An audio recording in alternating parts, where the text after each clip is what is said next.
食得少，命先至好，手上有錢啦，寧願多買幾件靚衫住，或者整啲有質感嘅嘢壓下身。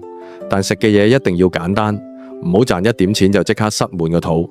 口腹之欲一定要節制，一來人嘅食量本來就有限，識得惜福呢度慳一分，其他地方自然有補償。二來而家好多病根本就係營養過剩搞出嚟，你淨係聽過邊個食到慢性病，食到肥胖，有冇聽過邊個係餓死劍？再好食嘅嘢試一口就得，千祈唔好貪。道家養生講過五不食，仲有辟谷修行，全部都係教人少食。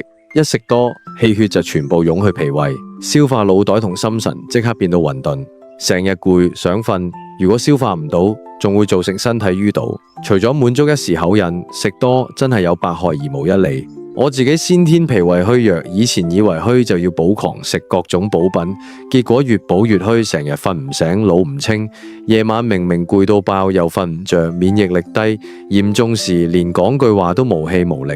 領悟之後先至醒悟，少食先係珍寶。依家夏天，除非做極重體力，基本上唔食晚飯，冬天都食得少食得早，成日常常保持輕微肚餓感。